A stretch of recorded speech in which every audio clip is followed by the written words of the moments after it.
Good afternoon, everybody. We got a fair amount of ground to cover, so we'll get right at it. I am honored to be joined by the woman to my right who needs no introduction, the Commissioner of the Department of Health, Judy Persicelli. To her right, another familiar face, the Department of Health's Communicable Disease Service Medical Director, Dr. Ed Lifshitz. Great to have you both. The guy to my left who needs no introduction, the Superintendent of the State Police, Colonel Pat Callahan. First, with a heavy heart, I want to send my condolences to the families of the victims of the horrific fire in Elizabeth on Monday evening to claim the lives of 4 residents, including 3 blessed little children, as well as destroying a local business. Elizabeth is a strong and resilient community, and I know why. And I know they and we will rally around the survivors as we do whenever tragedy strikes our New Jersey family. I exchanged notes with Mayor Chris Bolwich. We are with him in spirit and prayer. We are also grateful for the hard work of the Elizabeth Fire Department and the local fire officials who are still investigating the fire. May God bless and watch over the souls of those who are lost. On a much happier note, I also want to give my congratulations to the newly announced New Jersey Teacher of the Year, Angel Santiago. Mr. Santiago is a 5th grade teacher at the Loring Fleming Elementary School in Gloucester Township. He was selected because of his commitment to his students and because he exemplifies the professionalism that we see in classrooms throughout our state. Congratulations again to Angel, and we tip our cap to every educator up and down the state. Let's all remember they are a big part of the reason that we have the #1 public education system in America. Next, switching gears, I want to give a few updates if I can. First, our dashboard showing the latest information on cases of coronavirus in our schools has been updated. Again, we promised Judy to do this once a week. Today, we are showing a total of 16 outbreaks, which can be traced to our public schools, accounting for a total of 58 cases of the virus. And again, on the left column, you see the outbreaks by county. The right column, the number of persons, whether it's students, faculty, staff associated with it. And by the way, remember, this is 16 up from 11 last week, and it's out of, as Kevin Deemer reminded us, out of over 3,000 school buildings across our state. The Departments of Health and Education continue their strong partnerships with our educational communities and local health departments to ensure that every precaution is being taken and that as every new case is identified, it is dealt quickly and properly to keep our schools safe. We take every one of those outbreaks, every one of those cases seriously as we can. But in terms of having a system with over 3,000 buildings, to have 16 of them now in early October is well within any reasonable expectation of where we'd be, and that's a good thing. Next, switching gears, our efforts to ensure a complete count in the 2020 census continue. I feel like it says we're in extra innings. I feel like we're in potentially sudden death overtime here of the census, and there's still time to go to 2020census.gov to make sure you and your family are counted. We cannot stop until the census comes to a stop. Remember, folks, that it was to have been till October 31st. Then the Trump administration limited it to September 30. Then a federal judge said, actually, you can't do that. You got to go to October 31st. And then even the Secretary of the Department of Commerce said it would spill into the early days of October. So while that's moving around, we're going to continue to keep our eye on the ball and keep asking you to get counted. The census determines, after all, the fate of billions of dollars in federal funds for our schools, our healthcare systems, our transportation and mass transit networks, our small businesses, and much, much more. And after all, that money is our tax dollars. And if it doesn't come to New Jersey, it goes somewhere, but it will go to another state. And by the way, we were dramatically undercounted in 2010. Shame on us. So let's bring our money back home. Again, go to 2020census.gov if you haven't already done so, and make sure you are counted. And if a census enumerator from within your own community knocks on your door, cooperate with them. Your responses to the census are secure and they're protected under the law. The census is important, and it is your civic responsibility. So far online, 69.2% of New Jersey households have self-reported through that website, 2020census.gov. And when the households who have responded to a knock by a census taker are included, our state is more than 99% counted. But that also means there are still some of you who we haven't reached. We got to get to 100. So again, the counting continues. Let's make sure that every New Jerseyan is counted. Switch gears, forgive me again. Our new online voter registration portal, there you see it, vote.nj.gov, continues to provide a safe and secure means for voters to register. So far, more than 322,000 New Jerseyans have gone to vote.nj.gov to register to vote. The voter registration deadline is this upcoming Tuesday, October 13th. You can't vote if you're not registered. So if you are over age 18 and up and haven't yet registered to vote, go to vote.nj.gov and register today. Again, 18 and up. Next, switching gears again, the Department of Labor this morning released the latest unemployment figures. Over the past week, just over 23,600 New Jerseyans filed an initial claim for unemployment. This is a decrease of roughly 3,500 from the prior week. Overall, since the beginning, more than 1.65 million New Jerseyans have sought unemployment benefits since the beginning of the public health emergency in March, and the Department of Labor has released more than $16.2 billion in benefits. Roughly 96% of all who have been deemed eligible have received payments, and the average length of benefits is more than 15 weeks. The department also announced that it has launched the process for workers to receive up to 6 weeks of FEMA lost wages assistance at $300 per week. The claimants who have already attested that their unemployment is COVID-related don't need to do a thing. They will receive a lump sum payment if they are eligible later this month. Those who have not attested why they are out of work will need to certify that their unemployment is COVID-related. They are being notified by the Labor Department with instructions. Eligible claimants will receive this supplemental benefit in a lump sum payment of up to $1,800. While this is not the long-term relief that we had hoped from Washington, it will certainly help struggling New Jersey families, and we welcome that. And as I always do, I want to send my thanks to Labor Commissioner Rob Angelo and his team for their continued hard work to ensure that every eligible worker receives the benefits they deserve. Before we move on, I have to underscore that point. This is something, and if we can find a penny for you folks, we will get it and deliver it to you. But shame on Washington and what's going on right now. Just absolutely extraordinary. They weren't in agreement, but Speaker Pelosi and Secretary Mnuchin, and I've spoken with her, and Steve Mnuchin and I exchanged notes. They were at least in the room on the phone trying to find common ground, and that is the spirit of compromise. Not perfect, but compromise. The fact that the president has said no more is appalling. And by the way, it's appalling for state assistants, county assistants, small businesses, and for anybody out there who's unemployed. We'll take the FEMA money, but that's a workaround. What should really happen here is that $600 benefit should be extended, and extended meaningfully, and done so through the normal channels. When you look back on what the federal government did spring into early summer, I actually would give it reasonably strong grades in terms of being there to hold up the economic free fall that we were all in. But we said 6 months ago, we started saying this needs to keep going. We need a bridge. We're going to recover as a state and as a country. There's no question about that. But we need a bridge over troubled water. We need stimulus at all levels. States need it. We've talked about that ad nauseum. Small businesses. How about if you're a restaurant owner right now? You telling me you don't need it? Unemployment insurance and extending. If we only had been able to extend that, and we still can, by the way,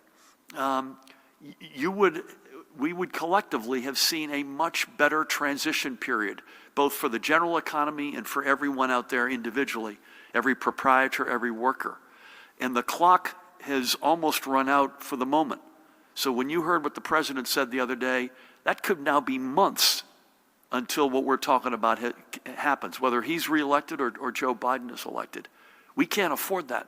We will as a nation, and we probably will as a state, go into a free fall as a result of that. And hardworking individuals, especially those who are unemployed, will be the ones that bear the biggest burden. Please, God, folks, get something done. Mr. President, please support it. sign it, and send it out to the folks who need it the most. Finally, before we get to the overnight numbers, the list of states from which travelers to New Jersey are being advised to observe a 14-day self-quarantine period has been updated. The 35 states and territories in red on this map have, over a 7-day rolling average, either more than 10 new cases of coronavirus per 100,000 residents or a daily positivity rate greater than 10%. Again, either or over a 7-day rolling average. Anyone entering New Jersey from one of these states or re-entering in the case of traveling residents is advised to observe a 2-week self-quarantine period and to get a coronavirus test. As Judy and I discussed ad nauseum at Monday, just getting that test on day one of your 14 days doesn't get it done. You got to wait a few days, maybe into the 5th day or more, to get a test to make sure something wasn't incubating in your system. And we know this isn't easy stuff, folks. We get it. It's not fun. But if we're going to drive this thing to the ground, that's what we have to do. So visit at the bottom covid19.nj.gov/travel for more information to learn whether you should be self-quarantining or to fill out the Department of Health's travel survey. Let us now, with a little bit of sobriety, to say the least, turn to the overnight numbers. Today we are reporting an additional 1,301 positive test results, giving us a cumulative statewide total of 211,148. Before we move on, Dan, the last day, Judy, we were at that level of positives in a day was on May 29, and it was 1,394. And so that's a sobering number. Of these totals, of the 1,301 totals, 285 or 22% are from Ocean County, and 128 or roughly 10% are from my county, Monmouth. These two counties remain our greatest focus, but far from our only focus.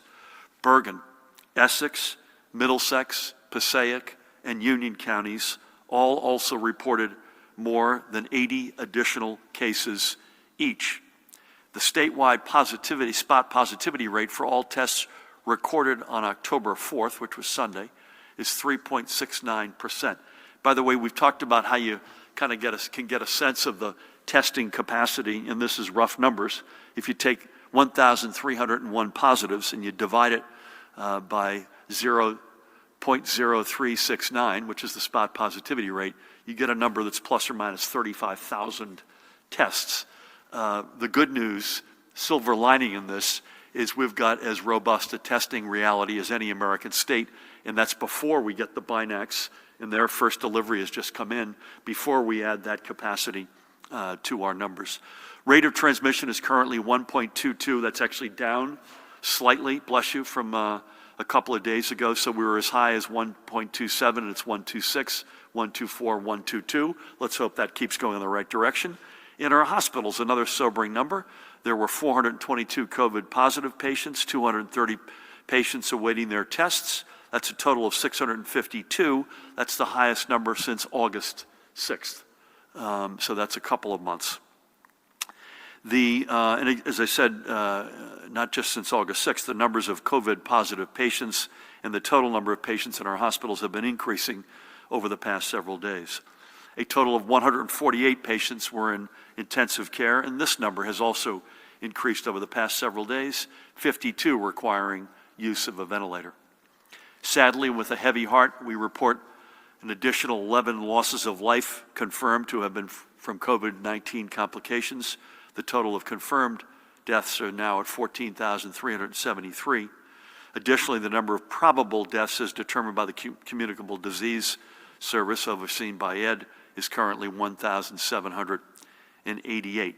So of the 11 deaths, Judy, 7 are from the past 7 days, with 2 each, including 2 each from October 5, 6, 7.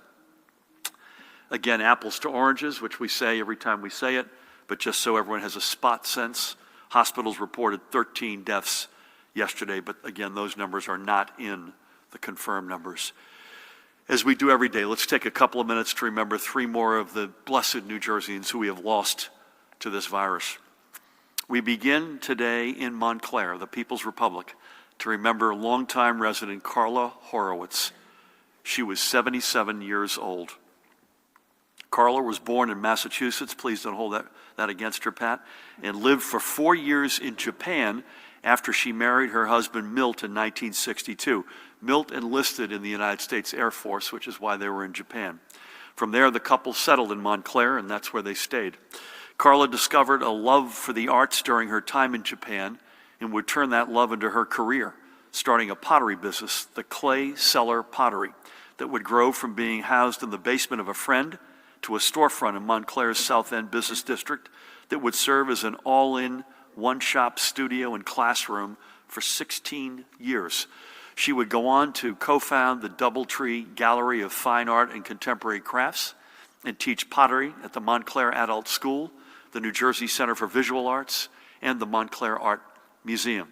She was a member of the Potters Guild of New Jersey and was secretary-treasurer of the Riker Hill Artists Association in Livingston, where clay cellar pottery would eventually find a home. If art was Carla's first love, community service was a close second. She started working in the Montclair clerk's office in 1993 and would work there until 2013, retiring as deputy township clerk. Her husband, Milt, told me he believes her voice is still on the answering machine at the clerk's office. God bless her. Carla and Milt were also supporters of New Jersey Peace Action and the World Fellowship Center in New Hampshire.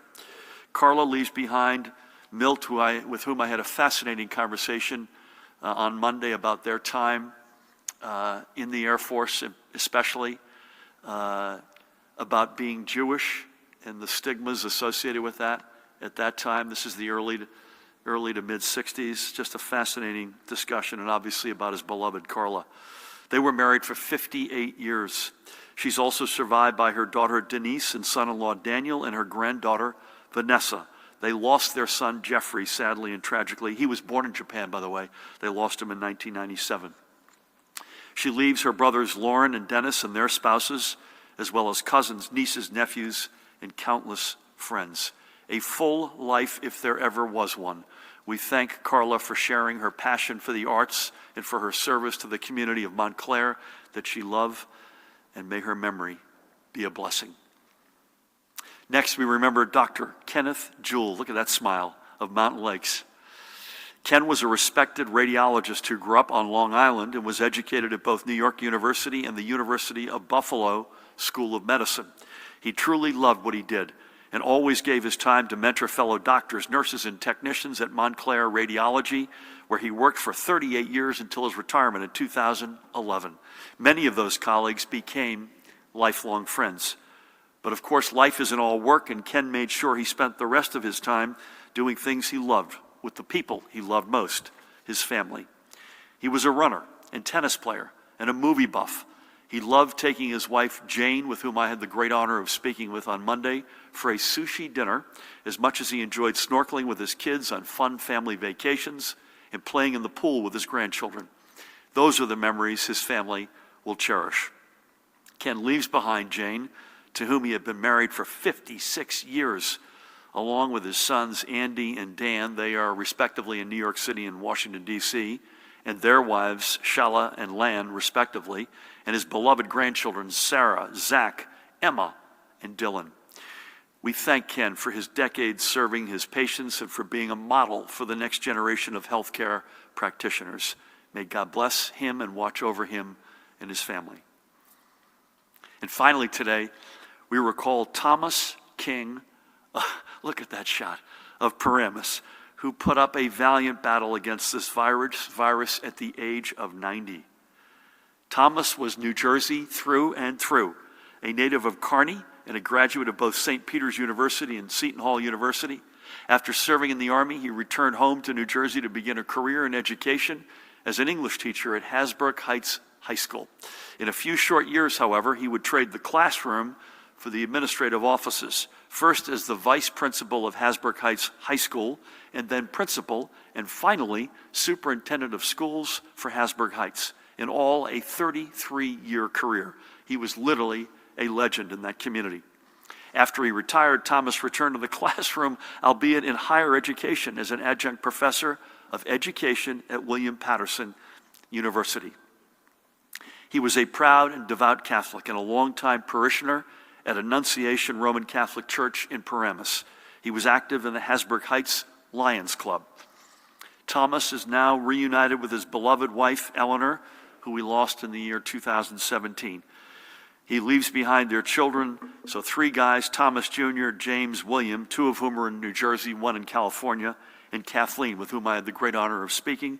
She's in Hillsdale, and their spouses, and 10 beloved grandchildren. Are you ready, Judy? Megan, Sean, Tara, Lorelei, Calvin, Daphne, Aiden, Dylan, Tyler, and Evan. We thank Thomas for his years of service to our nation and to the students and families of Hasbrook Heights. May God bless him, watch over him, his memory, and his family. And may God bless the families of every New Jerseyan we have lost. Next, before we recognize another of the great organizations that has partnered with the New Jersey Economic Development Authority to remain strong during this pandemic, I am proud to announce that the EDA is about to pass the mark of helping 20,000 small businesses and organizations. Through emergency grants and loans, the state has put roughly $150 million right onto Main Street, New Jersey. One of the organizations which has benefited it is the Atlantic City Arts Foundation, a 501c3 that works with creators and neighborhoods to promote arts-based tourism and economic development initiatives. Through the Arts Foundation, Atlantic City has tapped into a wellspring of community pride, self-esteem, and civic engagement. The Foundation's programs include one in mural arts, and our former special counsel for Atlantic City, I want to give him a shout out, my dear friend Jim Johnson. He even joined the Foundation in putting his mark on one of their projects, and that's Jim on the right. Looking way cool, I have to say. To keep their mission strong, the Foundation worked with the EDA to receive a $3,000 in grant funding and $42,000 in a loan to meet their expenses. Executive Director Joyce Hagan, and I had the great honor of speaking with Joyce on Monday, she's there on the left, has been a tremendous leader and champion of the arts in Atlantic City, and I'm proud that we've been able to partner with her to ensure many more great works to come. Their website, AtlanticCityArtsFoundation.org, AtlanticCityArtsFoundation.org. Look them up, it's worth it. And if your small business or local organization is facing challenges due to this pandemic, by the way, who isn't, I encourage you to visit the Economic Development Authority at njeda.com, njeda.com, to see what programs may be available to you. And finally, Judy, before we turn the show over to you, I urge every one of you to keep up your work in helping us beat back this virus. Every time you put on your face mask, you keep a social distance from others, you wash your hands with soap and water, you're doing your part to help us win this battle and come back stronger, fairer, and more resilient than before. Wherever I travel across our state, and by the way, I'm trying to do more and more as I can within the reasons of being responsible about that travel, I see so many of you, by the millions, in fact, who have taken to heart your role and responsibility in this fight. And we all thank you for being model residents. But we all know there are also others who still don't get it. So to anyone who still is under the misguided thinking that this is just like the flu, it's well past time for a wake-up call. It isn't. Here's the number to keep in your head. In just 7 months, the number of New Jerseyans who have died from COVID-19, again in just 7 months, is nearly 11 times the total number of residents who died from flu-related complications in the entirety of the 2018-2019 flu season. 11 times. We must take this virus very seriously. I was extremely disappointed to hear the president's words when he got out of the hospital. And by the way, we continue to wish him, the First Lady, Governor Christie, anybody else who's been infected with this awful virus, nothing but a speedy recovery and the best of health. But when you hear words like when you see the mask coming off, and you hear words like, don't let the virus dominate your life, be strong, I will tell you, we memorialize families every time we're together. I speak with survivors, loved ones, all the time. And there are literally 2 things in common with every single, as diverse as the people are and as different as they are in their lives lived, each one of them is extraordinary, but there are 2 things in common. Number 1, they fought this virus tooth and nail. In some cases for weeks, in others for months. They fought it. They didn't give an inch. They fought it as hard as they could in every way they could. And that's a common trait among all those whose lives we've lost. The other common trait, every one of them is dead. Every single one of them is dead.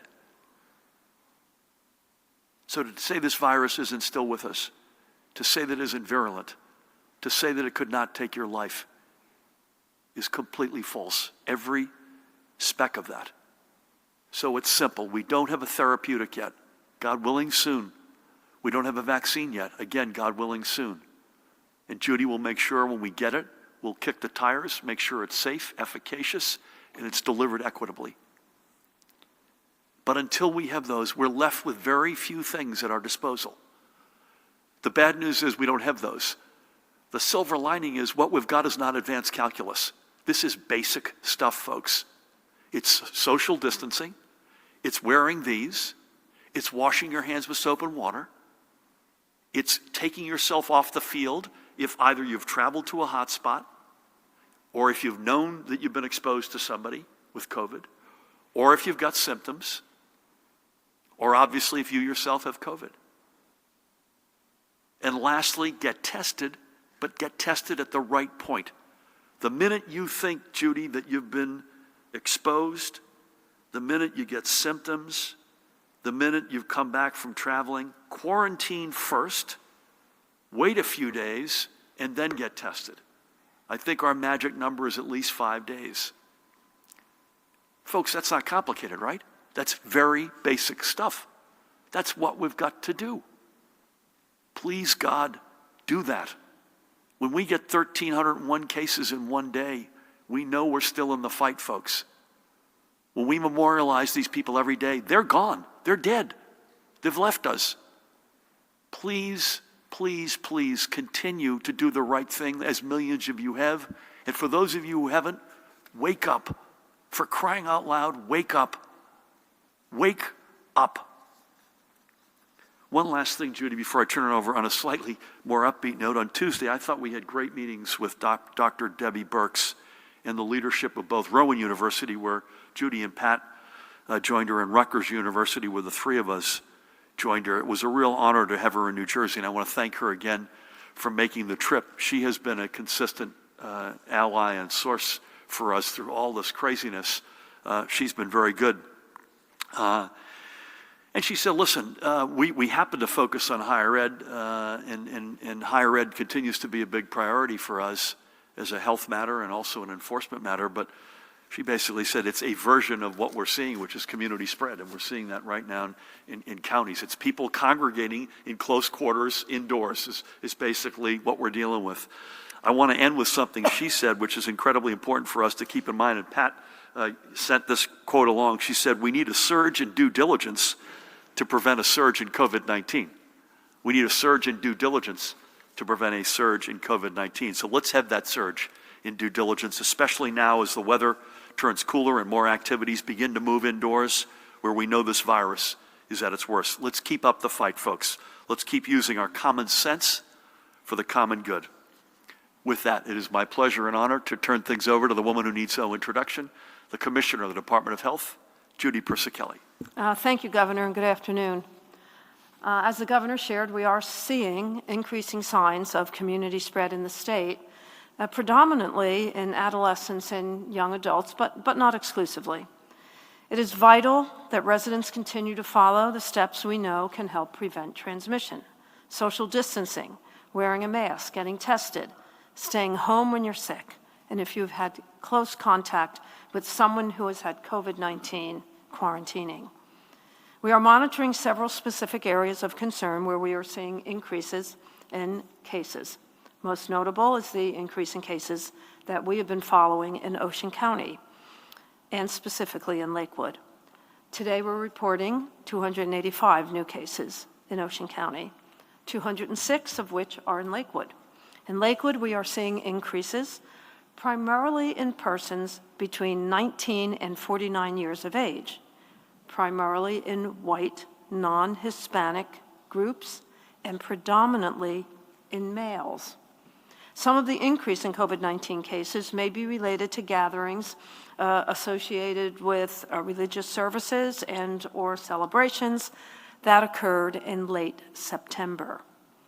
We are working closely with the local health department and other community leaders to increase testing, contact tracing, and to provide information on steps to prevent further transmission. We've greatly increased testing in Lakewood. Just yesterday, more than 1,000 individuals were tested.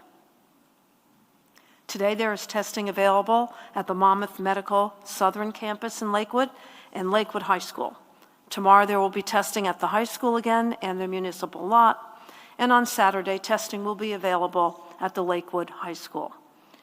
We are also closely monitoring increases in college-aged students in Monmouth and Middlesex counties, and at other colleges and universities as well. Any communal living presents an at-risk situation if masking and social physical distancing is not adhered to. We are working with local health departments and university partners in those counties to expand testing for asymptomatic persons and to ensure contacts are quickly identified and quarantined.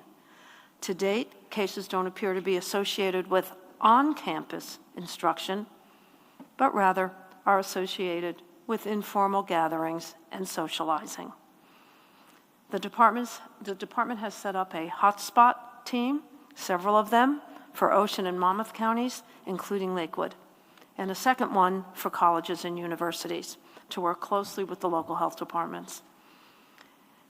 We have received our first shipment of Binex Now COVID-19 rapid tests, so some of those kits will be distributed by the Department of Health, the State Office of Emergency Management, and will also be distributed to county offices of emergency management for pickup by schools.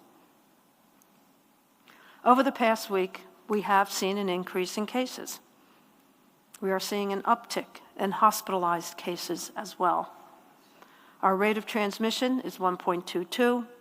As you know, our goal is to keep that under 1, and it has been over 1 for several weeks now. We are anticipating a second wave, and we are preparing based on lessons learned from our prior experiences. If individuals do not adhere to social distancing, masking guidelines, washing your hands, staying home if you're sick, this wave has a potential to become a surge. We have stockpiled PPE, and we have stockpiled antiviral medication, remdesivir, and we have stockpiled ventilators. Our biggest concern will be staffing.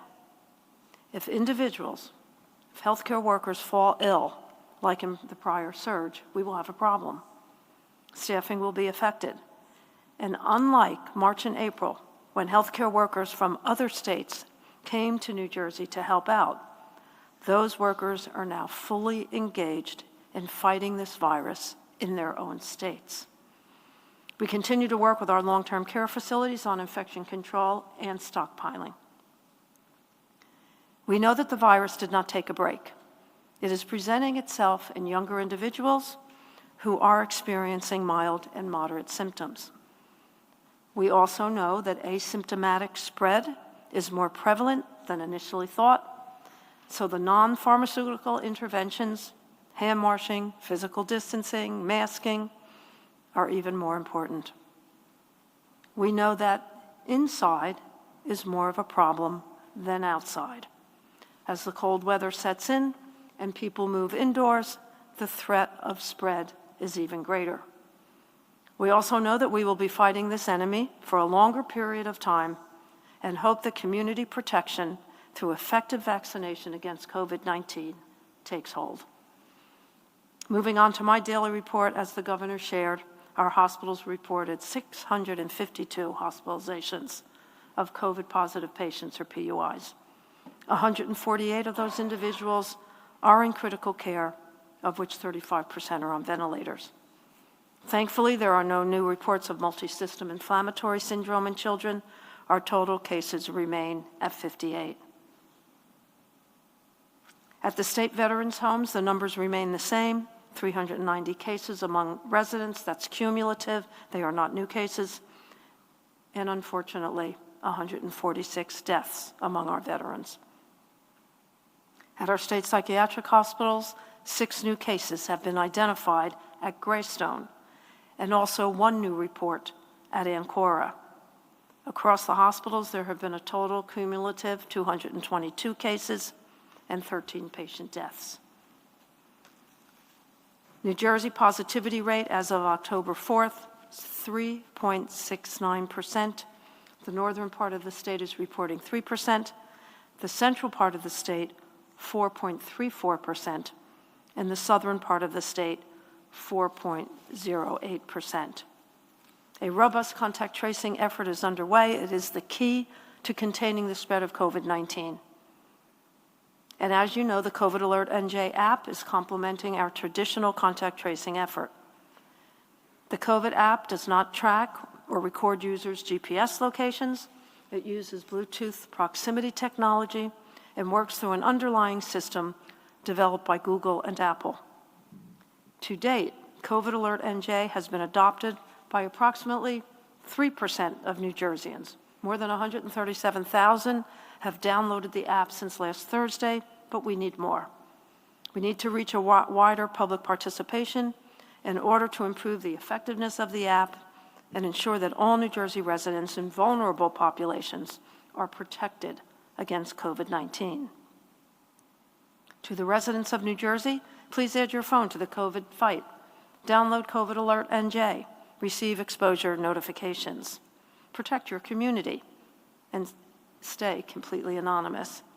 Join the movement and encourage your friends, your family, your neighbors to do the same. Do it for each other and for us all. That concludes my daily report. Judy, thank you on all the above. Several quickies. If we all downloaded that app, or at least a bunch of us, that would make our contact tracing life a heck of a lot easier. Yes, it would. And that would aid and abet directly our ability to basically surround any flare-up and drive it back into the ground. Secondly, your comment about veterans and the overwhelming loss of life, 146 confirmed losses of life. There's no silver lining to a loss of life, period. But we have to say that the numbers 62, 81, 3 have not changed, I think, since June 10th. So 4 months, please God, it stays that way. Thirdly, and this was the point I alluded to, but you said it much better than I, the higher ed piece, I think this is on me, we could give the wrong impression that there's something around going into a university building that's the issue. It's actually the communal living point that you've made, right? It's the close congregation living. Yeah, I'm sure there are basement keg parties that are part of this, but it's and that's what Deborah Burks thought when she said, when Debbie said community spread. Yes, at higher ed, no question, that's a focus, and that'll be a BINACS focus, I know, for you, in terms of where we get the testing. But it's also the broader reality of folks all piled in together and living together. Is that fair to say? Yeah. So thank you, as always. Pat, we got. Obviously, would love to get an update on compliance on our brothers and sisters in the West Coast fighting fires. I don't know about you, but I was a little bit taken aback. The FBI has just arrested 6 persons in a plot to kidnap Michigan governor, our friend, who's an extraordinary governor and a very close friend, Gretchen Whitmer.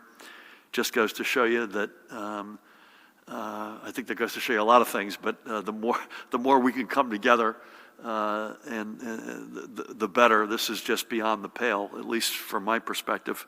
And you've done an extraordinary job, as always. So, Pat, over to you. Any observations on any of the above? Thank you, Governor. Good afternoon. On the compliance front, Jersey City Police responded to the 512 Quantum sound bar for a noise complaint.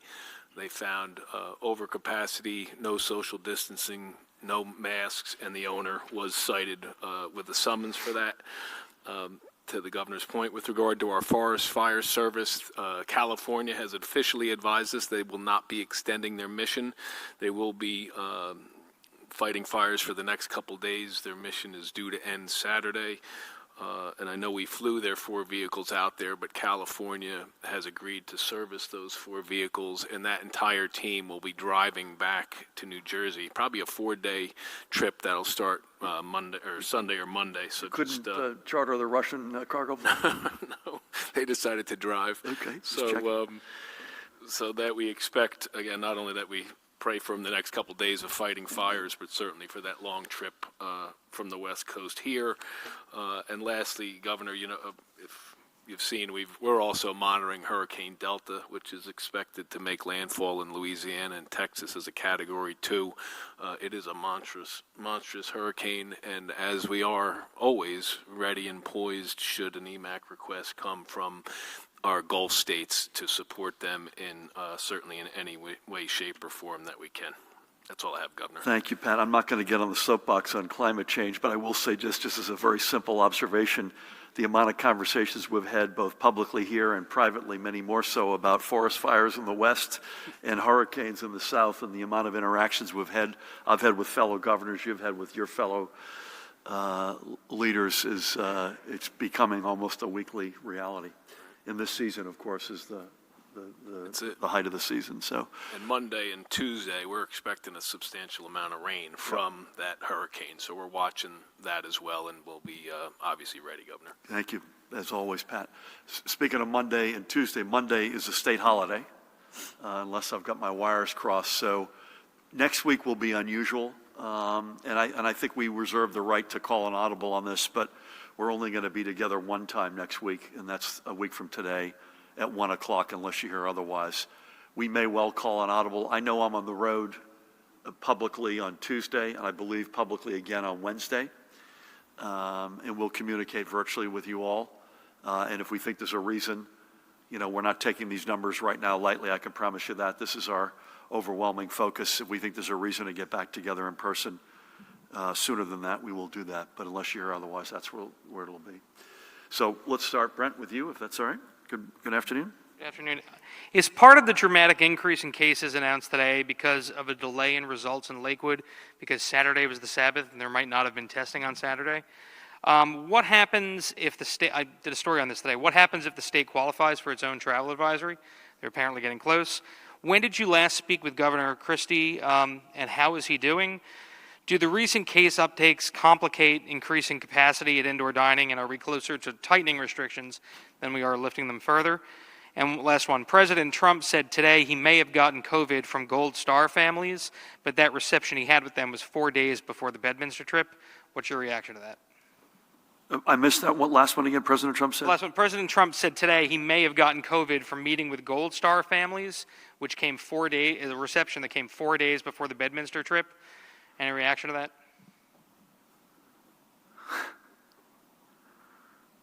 My Lord. I'd say on the first one, it's possible, right? Delayed results are quite possible due to the holidays. Yeah, the testing volume for the holidays was really low. So when testing came back up. By the way, really low, I'm proud to say, for New Jersey is 20,000 a day, which not many states are doing, by the way. But for the late. Yeah, absolutely. Oh, you mean for the community itself, just for yes. the community. But even for the state. I had no other than making my comment earlier, I love the Christopher Nolan line. Our job and our collective energies are to keep us below that line. And again, those are 7-day rolling averages, and we're doing everything we can to keep it below the line. I exchanged notes with Governor Christie last night. I've got no further insight. I shot him a note just to, as I had done already a couple of days earlier, just to say that we're here for him. He was very gracious in his reply, and he remains in our prayers, as does everyone. Obviously, former First Lady Mary Pat, and everybody who's been infected. He is a fighter, let there be no doubt about it. He's the quintessential Jersey fighter, so we're all with him in thoughts, prayers, and we're here to do whatever we can for him.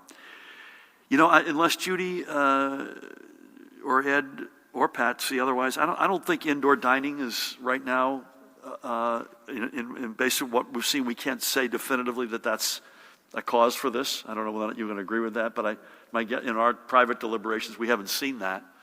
So as it relates to specifically indoor dining, I hope at the right point we can continue ratcheting it up. I had a good exchange with my friend Hal Worth the other day. He said, listen, If you don't feel good about taking a big quantum step, how about increasing it in 10% increments? I thought that was actually a fair suggestion, and we're kicking the tires on that. I think gatherings, Brent, so the less indoor dining, but gatherings, particularly indoor gatherings, are ones that we're looking very, very carefully at. Every option remains on the table, and I continue to believe, again, Judy should correct me if she sees this differently, or Pat or Ed, but it's more likely to be scalpel than it is blunt instrument. Could we see some move on indoor gatherings? Perhaps. We don't see the evidence in indoor dining, which is why I think we'd like to slowly but surely keep going with that, particularly given that the weather is going against us. I don't even know what to say to the comment about the Gold Star families. First of all, why, God, are we bringing Gold Star families into this? By definition, you're not a Gold Star family unless you've lost a loved one in your family in combat or in military service. I just would repeat that the Bedminster trip should never have taken place. I did last night, by the way, I'm not getting political, I did 3 back-to-back virtual fundraisers. We're doing them all the time, Republicans and Democrats. That's sort of the way it is these days. I don't know who was thinking what, that they actually had gone ahead with that trip. I can't speak to when the president was infected, but they knew they had been exposed to someone who was COVID positive. In the rules of the road that, Judy, you've laid out, if you know you've been exposed to someone who's COVID positive, it's black and white what you're supposed to do. Take yourself off the field. Certainly don't take a trip. So that's all I got on that. Do you have any questions, sir? You're okay, you guys, okay, and then we'll come back to you, Dave. No, we're good. Thank you. Hey, sir, thanks for having me here. AC Mike Lopez from Mike, Atlantic City. Thank you. I could barely recognize you between the hat and the mask and the whole shooting match there. Good to be here. Nice to have you. Thanks for the Arts Foundation shout out also. Didn't know that was going to be mentioned. Fantastic organization. Great. Get to know it.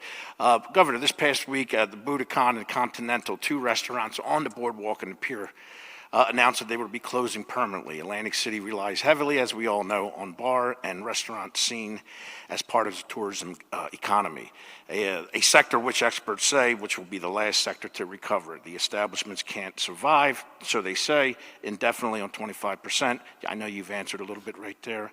On indoor dining, takeout, delivery, and outdoor dining. Once the weather changes, is there a plan? I know we discuss it pretty much every day for those businesses to survive the winter back to the spring.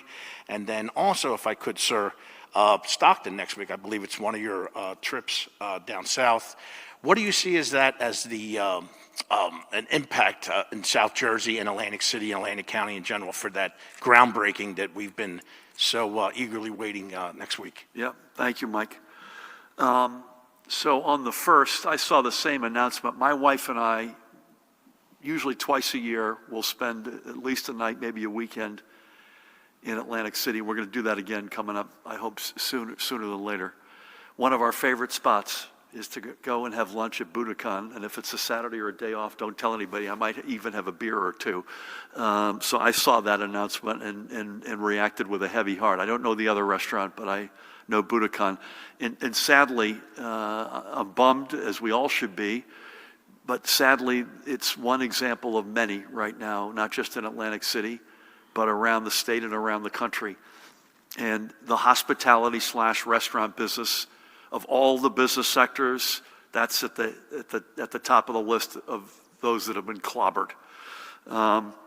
It's another opportunity for me to say the EDA is doing everything they can, but no state, including ours, has enough resources to be able to give the full frontal addressing of the restaurant crisis that we have in the state. We need more federal money. And that's a great example, not just the state, counties, local, not just unemployment extension, which we talked about, but small businesses, and especially restaurant and hospitality. So I hope this is temporary. I know they've said it's permanent, but I hope somehow that money comes and flowers begin to bloom. And as you said, particularly the weather's getting colder. That's an example of a restaurant that's inside of a pier, the pier mall there. They don't have the outdoor option. And even if we get there in increments, we need the feds to be there. I think the Stockton, I'm thrilled to be in Atlantic City, I think on Wednesday, my memory serves me. Great opportunity. Stockton, and listen, higher ed, period, is a game changer in our state. Stockton is a great example of that, and its Atlantic City presence is a further example. I toured their dormitory setup there when it was being constructed years ago before I was governor. I'm thrilled to be with President Harvey Kesselman and his team and the board members next Wednesday for that groundbreaking. It's a big deal. And by the way, anywhere higher ed plants a flag, it has a knock-on impact on the local economy. So not only is it good for Stockton and higher ed, but it puts roots into the community. And that's exactly what we need in a lot of places right now in New Jersey, but certainly at the top of the list is Atlantic City. Thank you. Dave, good afternoon. Hi, Governor. Hey. 1,301 new cases. It's a lot. What's going on here? Specifically, do we have information? People are going to hear this and get really nervous in New Jersey, I believe. I feel nervous. You seem a little freaked out, Governor. This is serious. Do we have a sense about what may happen in terms of possible pullback? I know you had mentioned everything's on the table. Could you clarify that? What's the next step here? I mean, could this be the beginning of the so-called second wave? I know Judy just mentioned, that looks like it's possible or probable. I mean, could this be the start of it? It's not only Ocean, it's not only Monmouth, it's a lot. You're appealing to people to wear masks, social distance. I mean, this is getting serious now here. Thank you. Yeah, it is. I mean, it's hard to argue with any of that. I wouldn't say I'm freaked out, but and by the way, Judy and Ed lives in this. I suspect would endorse this, with the exceptions of the hyper flare-ups that we've seen in places like Lakewood or at Monmouth University or Rowan. The modeling suggested at a certain point we're going to start to see numbers like this. So I'm going to just say 20 or 25 or maybe 30% more on top of this, that beyond what we expected. But let's say it's 25%, you still have 1,000 cases. And as I mentioned in my introductory remarks, and Judy amplified, Bergen 97, Essex 96, Passaic 89, Union 85. Those are 4 counties in addition to the 285 in Ocean and the 128 in Monmouth. And so there's no denying there's some amount of community spread here. What's on the table? Again, I lean more scalpel than blunt instrument, but they both have to be on the table. The blunt instrument, I think, when I say blunt instrument, I mean statewide, it's got to be in the category, I would think, and Judy, you should weigh in here, in gathering limits, things like that. The scalpel stuff is to go into particular communities or particular pockets. We're not waiting. As you heard from Judy, we've already plussed up testing, contact tracing.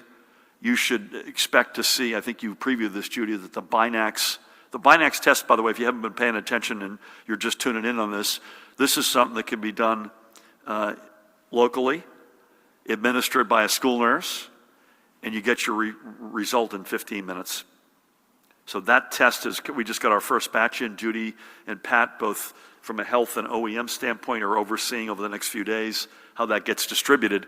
That's in process. That'll give us somebody walks into the nurse's office with a sniffle, as we said, we know in 15 minutes to either send home or give them a Kleenex. And that can make a big difference in higher ed, vulnerable communities. And so we're watching this. There's no other way to put it. This is somewhat within the modeling, more than somewhat within the modeling of what we expected, but we've got some flare-ups that are on top of it. And both communities as well as folks generally need to know that we have to keep all options on the table. And again, I hope it's more scalpel than blunt instrument. Anything you want to add, Judy? Ed, how about modeling? Is this, can we get Ed to weigh in on that? Sure. So as the governor said, certainly everybody's been talking for a long time about fall surges and issues with going back indoors, colder weather, congregating, all those things happening at the same time. So certainly when you look at models and other things, we had always expected the numbers to increase. Modeling takes you so far. Modeling is not 100% predictive as far as things go, and certainly we're keeping a very close eye on this. The numbers go up and they go down every day. There's a bunch of different reasons why this number may be higher than would be expected, but certainly it is concerning that we're seeing this trend up and that number is so high. And really, I just want to echo what other people have been saying out there. To me, it is less about a single place that I can go in and say, okay, boy, there's really a problem with gyms. We're not seeing that. What we're seeing overall is spread in many different places, some associated with colleges and other places. But I do strongly want to encourage people. I know that they're tired. I know that this is hard. I know that they've been doing this for a long time, and all that is happening. But wear the mask, social distances. You know, walked into a restaurant the other day and people were sitting around eating and they had masks there, but they weren't wearing the masks even when they weren't eating. Those sorts of things, you need to do this continually, regularly, all the time. You always need to be thinking about it. As I look over at Ed, I see a bottle of Purell right in front of him, so he's living his advice. Sir, do you have any? Nope, nothing today. Oh, I'll slip you another 20. How about you, sir? You too? Okay. Stacy, my guess is you've got a question, so I can't make the same offer. I'm sorry. Sir. Yes, first for the commissioner, you said the state is preparing for a second wave by looking at prior experience. What specifically is being done to make sure nursing homes do not become the COVID clusters they were before? And for the governor, has the Trump National Golf Club been cited for any EO, executive order violations, for the president's October 1st fundraiser? If not, what do you say to restaurants, businesses, bars, and average citizens who were fined and why they had to pay a penalty but the president does not? Thank you. I'll take the second one and back into the first. Is that okay? That's a matter for the Attorney General and the Somerset County Prosecutor, so I'll leave it in their lane. What I would say is, again, I don't have a full visibility on this, but there appears to have been an indoor aspect where people weren't wearing masks. They were closer than they should have been, and there was some buffet food element. My word to everybody else is don't do it. Don't do it. And I'll leave it to the Attorney General and the Somerset County Prosecutor to continue their work as it relates to the specific event. Listen, Judy, as I pass it to you on long-term care, we hired Manat. They gave us a series of tough love recommendations. Some of it was by executive order, a bunch of it by laws that I've actually now signed, some more that we're actually working with. Building stockpiles of PPE and requiring that, paying the staff at these places as part of one of the laws so that they don't have to work 2 or 3 jobs. Cohorting, meaning separating, as we said, from moment one to make sure everybody, and by the way, the uneven performance in the industry, that they actually did that between positive, non-positive, not just patients or residents, but also staff. But Judy, anything else you want to say on that front? Yeah, we're on weekly calls with the long-term care associations and industry. In addition to stockpiling, promoting more employee testing, because we do know that when you have congregate living, they are contracting the virus from what comes into the building. We're starting education on infection prevention and control. We have set up an emergency operations center, so if they run into trouble with a second wave or unfortunately if it's a real surge, they will have their own EOC at the Department of Health that will work closely with the Office of Emergency Management.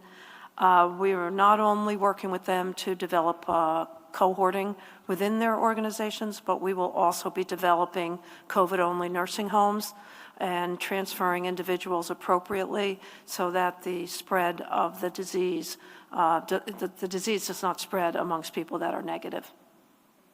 And again, we had this huge reality, which was not just in New Jersey, it was in America, where it was the unwitting staff member or the unwitting loved one asymptomatic, who came in and infected. And we've taken, as you've heard, some of them, we've taken a lot of steps to make sure that does not happen going forward, including, by the way, a lot of testing. So, thank you. Stace, good afternoon. Good afternoon. We've been hearing that concerns, I guess, that residents who go to register to vote online are either encountering a frozen website or an internal error message.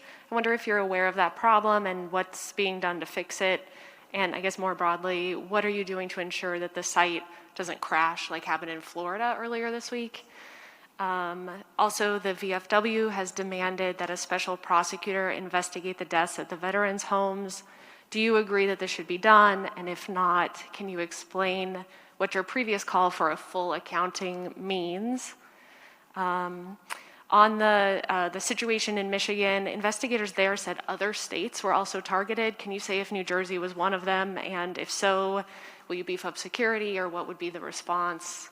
And lastly, my colleagues at the Asbury Park Press and the USA Today Network this week published an investigation about loopholes and lax oversight that they found when it comes to keeping dangerous bus drivers off the road and preventing bus companies from switching names and continuing to win contracts. Today, the state police and the attorney general announced charges against one of the companies. Colonel, I'm curious if more charges against that company or other companies might be forthcoming. And Governor, will you make or consider other changes when it comes to surprise inspections, or have any intent to close other loopholes that my colleagues found? Thank you. Thank you. I'm not aware of the problems with the site, but I promise you we will follow up on that if I can. Dan, will you make sure we do that? And obviously, that site crashing is something that we don't want to see happen for obvious reasons. I'll come back to you. And by the way, so far, so good. We got a lot of people who have registered. So the good news is it's got to be working in some form or fashion, because there are a lot of people who are registering online. I don't care what party they're in, they're registering, and that's a good thing. I would just say on the veterans' homes, I mentioned a minute ago, 62, 81, 3 are the first three numbers. Awful numbers, 146. The only there's no silver lining of a loss of life, but they haven't moved in 4 months. There will be a full accounting. I've got no more color to say on that. But I promise you that that is something that we have not and will not lose sight of.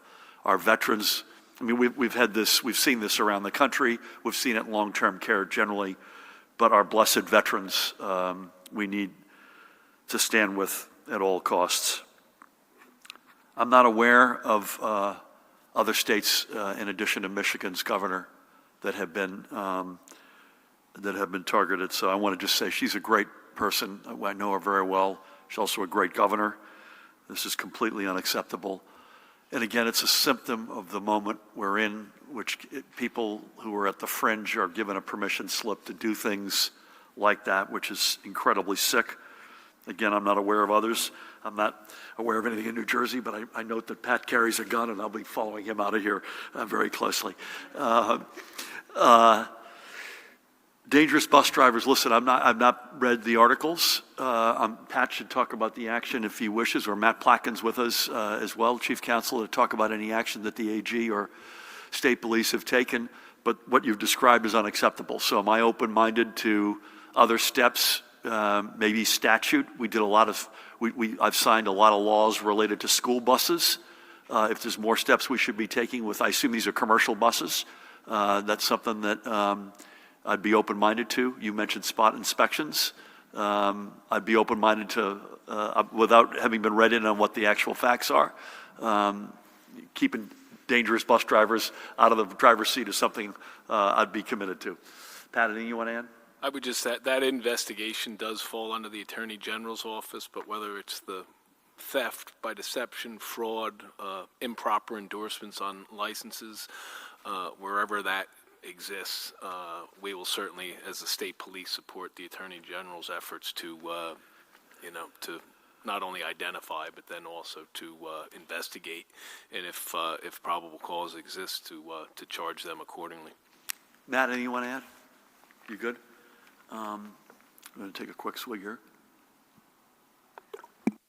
Again, this is an uncomfortably long stretch before we'll see you again. So just watch that space if we think there's a reason, particularly Dave, to your point, the numbers continue to go in this direction, which we're not just monitoring, we're doing a lot to address it, but it's the breadth of the numbers right now. Yes, there are hot spots in Ocean and Monmouth, but it's broader than we would like, and that's something that we're going to stay very close to. So expect a week from today, but expect to hear a lot from us in the interim. As I say, I know I'll be public. Actually, I'll be down south, as I recall, tomorrow, and I'll be in public as well on Tuesday and Wednesday. Some more details on that as they come out. I want to thank Judy and Ed, as always. Pat, thank you. Matt, Dan, Jared Maples is not with us, so we're putting an APB out on Jared today. To each and every one of you, thank you. Again, folks, the numbers speak for themselves. The lives we memorialize every time we're together speak for themselves. Please continue to do what you've been doing. No state has done what we've done. Even though our numbers are up, compare us to other American states, we're among the very best, but you can't sit on that. You have to earn that every day, all of us. No matter how many pronouncements we make, no matter how many words we say, it's the actions of literally millions of New Jerseyans that make the difference, and you've made an extraordinary difference. Believe in the basics. Believe in the facts. Social distancing, face covering, washing hands with soap and water. Take yourself off the field if you don't feel well, if you've been exposed to a COVID positive person, if you yourself are positive, if you've been in a hotspot state. Take yourself off the field, self-quarantine, and after, say, 5 days, Judy, get tested. That's the playbook. Someday we'll have a therapeutic, like you take a Z-Pack for a strep throat. Someday we'll have that. I hope sooner than later, right? There's a lot of companies working on that. Someday we'll have a vaccine like the flu vaccine I got a few weeks ago. That'll be a huge step. We still have the flu, however, but right? So that's a huge step, but that doesn't mean we're going to be able to get back immediately to the old ways of doing things, but that's a game changer. We'll have that. We have neither right now. So the basics are what we've got. That's the hand we've been dealt. Let's play that hand. God bless you all. Thank you.